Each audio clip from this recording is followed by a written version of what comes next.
Have you ever heard of William the Conqueror, or William of Normandy, or even William the First of England?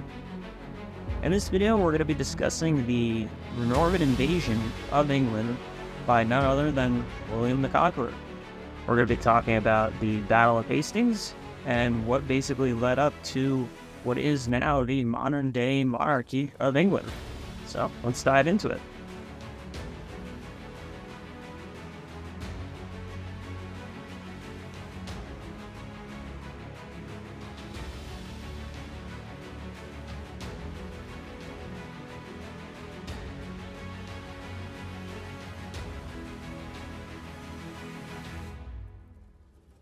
In the year 1066, William the Conqueror, also known as William the First of England, led the invasion of England.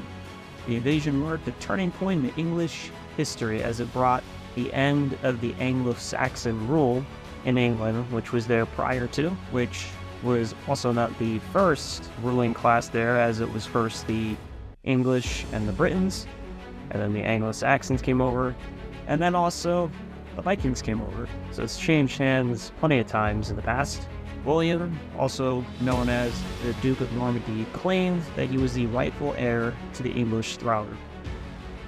He fought at the decisive battle during the invasion, which was the Battle of Hastings.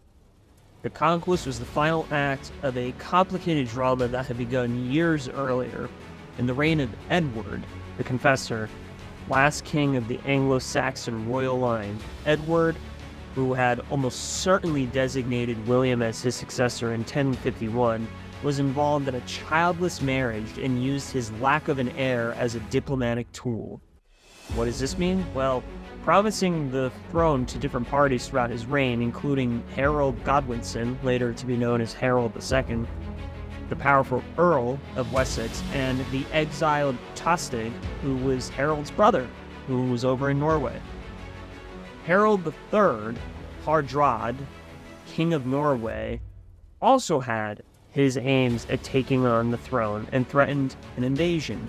So amidst all of this conflicting promises, you basically can see how this was a perfect storm and recipe for complete disaster as a result of basically making a bunch of broken promises to multiple rulers, and then basically, once he realized he didn't have a legitimate heir, those promises that he promised earlier were going to come back to haunt him. Harold faced challenges to his authority. Tostig began raiding along the southern and eastern coasts of England in May, eventually joining forces with Harold III. Harold, on the other hand, was able to keep his militia on guard throughout the summer, but dismissed it early when he ran out of supplies and his peasant soldiers needed to return to their fields for the harvest. This left the south without defenses, exposing it to invasion by none other than William the Conqueror. William arrived, however. Harold III and Tostig invaded in the north through Scotland. Harold hastened up there and met them at Stamford Bridge, where, in a weird turn of events, he actually defeated both of them simultaneously in battle. However, whilst he was facing them and ultimately defeated the threat up north, there is another threat that was taking place at the south, and William the Conqueror sought to expose this flaw. And by August 1066, William had assembled a force of about 7,000 soldiers and knights, but unfavorable winds detained his transports for 8 weeks. But finally, on September 27th, while Harold was still occupied in the north, William crossed the Channel immediately, landing in Pevensey on September 28th. He moved directly over to Hastings on October 13th. Surprised by William at the dawn of October 14th, Harold drew up his army on a ridge only 10 miles out from where William was. So Harold was all the way up in the north, but then as soon as he got wind that there was something going on down south, he immediately went down south and met with William the Conqueror at Hastings, only, like he said, 10 miles out. Harold's wall of highly trained infantry held firm in face of William's mounted assault, because again, remember, the French were known for their cavalry. Their cavalry were pretty much, I don't want to say in equal strength, but they were pretty much as you could assumed just as strong as, say, the English longbow at the time.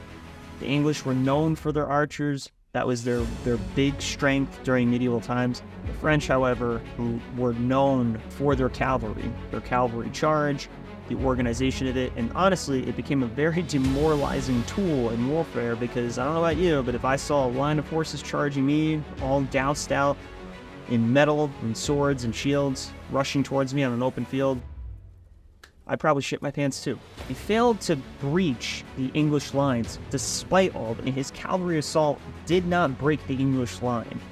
But removing his helmet to show that he was alive, he rallied his troops, who then went and turned and killed as many English soldiers as they possibly could. The battle continued. It was an all-day battle, and Harold was gradually worn down and down and down until in late afternoon, Harold was killed. Legend has it, he was killed by an arrow in the eye, and by nightfall, the remaining English had scattered and fled. William then made a sweeping advance to isolate London, the capital of the English crown. So Harold's dead, arrow to the eye, and then all that's left now in William's way is pretty much nothing. He goes and quickly tries to isolate London to cut them off from any other access from any other English troops, supplies, pretty much cutting off all communication to basically force them to surrender. Once he got to London and he isolated them, the English leaders submitted to him, and he was crowned in Westminster Abbey on Christmas Day, 1066, the Norman King of England. Most serious, though, in Northumbria was suppressed by William himself, who then devastated vast tracts of the north. The subjection of the country was completed by the rapid building of a great number of castles. Were there consequences to Norman's invasion of England? Simple answer, yes. What were they, though, and how devastating were they? Well, William's victory ultimately destroyed English's relations and links with Scandinavia, bringing the country closer in contact with the continent, especially France. Inside England, the most radical change was the introduction of land tenure and military service. With the tenure of land in return for services had existed in England before the conquest, however, William revolutionized the upper ranks of English society by dividing the country among 180 Norman tenants-in-chief, meant there was a total replacement of the English aristocracy with a Norman single ruler. This was paralleled by similar changes of personnel among the upper clergy and the administrative officers. A determined ruler is still remembered to this day and is obviously documented in many history books that are out and about. What are your thoughts on William the Conqueror? Was he a force for good? A force for evil?